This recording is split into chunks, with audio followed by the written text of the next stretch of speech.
Hey guys, how are all doing this fine evening? Well, it's 12:50 a.m. and wouldn't you know it, I'm catching right now my Pocothera metallica, the Gooty Sapphire Ornamental. She's in her molting stage. She's actually molting right now. This is awesome, but unfortunately, since it's 12:50, I probably won't be able to record the whole thing because I have school tomorrow morning and I have to wake up really early in the morning. So I'm assuming she started around 12:20. As you can see, the carapace starting to come out. That's good.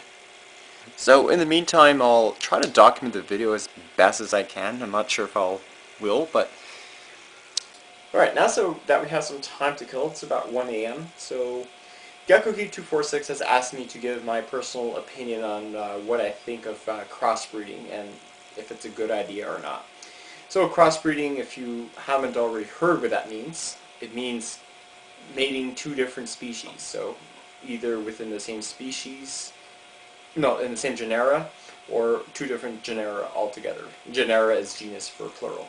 So for example, P. metallica and P. regalis, you breed them and whatever concoction that gives you, that's what a crossbred tea is. That's within the same species, same genus, and then if you want to go for two different genera, you could say, oh, let me try mating, for example, B. smithi and G. rosea and see what that comes up with. So that's another crossbreeding product. So my personal opinion, I really despise crossbreeding, and people that crossbreed teas are really do not give a great name in the tea hobby. Possibly why? Because for teas, we want to buy the true bloodlines. So keep in mind, this is what we're paying for. I'm not spending $200 to $300 for a P. metallica and then I find out that it's some type of crossbreed between P. regalis and P. metallica. Same thing with P. smithi now. They're hybrids between P. smithi females and male P. fasciatus. I hope mine isn't a crossbreed, so we'll have to see that when the time comes, when mine will fully mature. So the problem with teas now in the wild, they're starting to become a little bit more scarce. So this is why we encourage captive breeding within the same species. So this way, it's much cheaper on the market, and you could protect the teas because species like Brachypelma, P. metallica are on the CITES list. So that means it's illegal to capture a wild-caught specimen and sell it. You can be in deep trouble for that. So yeah, that's my opinion on it. It's the money. The problem is with crossbreeding teas, as say if you do manage to get a sac, it's not very likely that you'll get one. If not, the egg sac count will be very low.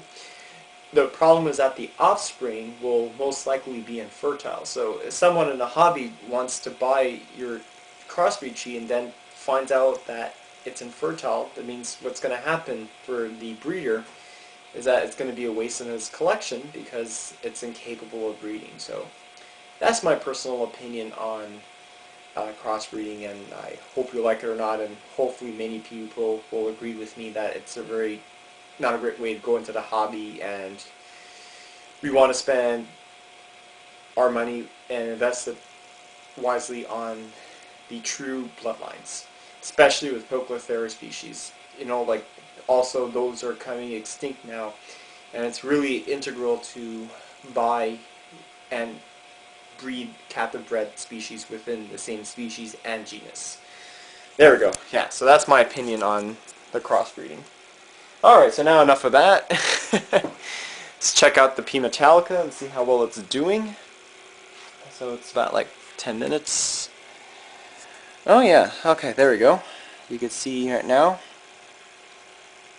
starting to come out of its exoskeleton, which is really cool. You know, it's actually really fun to actually witness these molts.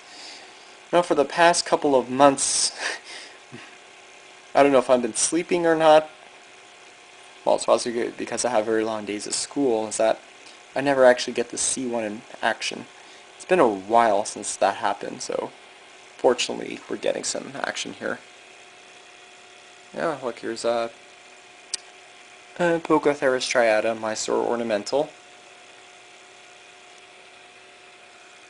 This is Sora. You could definitely tell the yellow pairs of legs, the warning legs.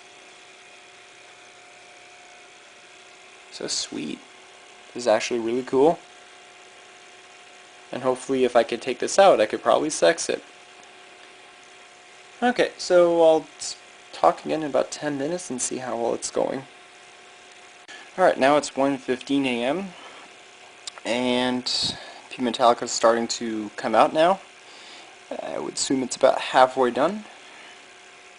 So you can notice that little white appendages, those are the fangs.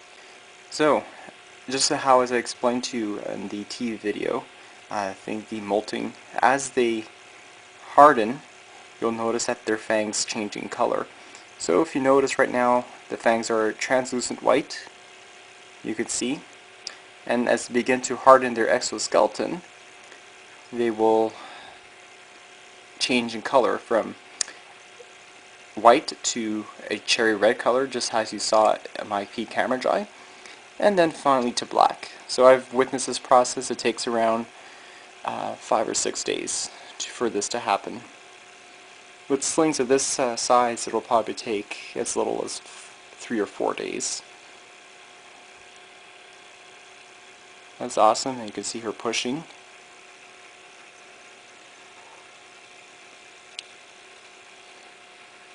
That's really cool. So anyways, it's 1:20 and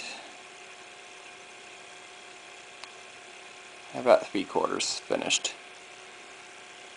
Now you can see how blue the legs are. And it's really awesome.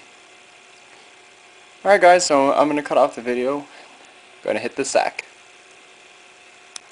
Alright, so it's 1:30 a.m. and she's done.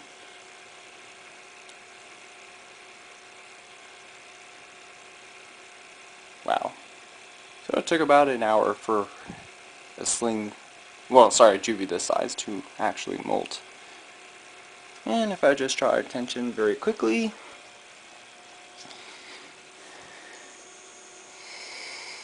there we go. Can anyone guess what this tea is? This is my Singapore Blue, Lampropelma valiciopes. I finally established a molt. She brought it up, but unfortunately I won't be able to sex it. But you could just see the hairs on the species, and it's just as blue as the P metallica. Alright, so now that she molted, I'll take an update video this morning. Alright, so see you. Alright, good morning everyone. So it's 7:30 in the morning. We're having a large snowstorm. Draw your attention to my Piscifusca Highland, which looks very female. Sweet. Anyways, so P metallica's finally molted.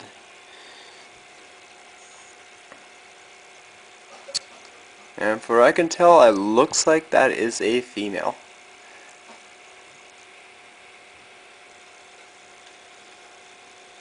I would say this is a good 2.75 inches. I don't think it's 3 inches yet, but that was one heck of a show. Sweet.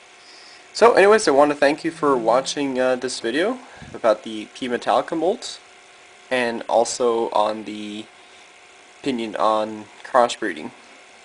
So hope you enjoy this video, and thanks for watching.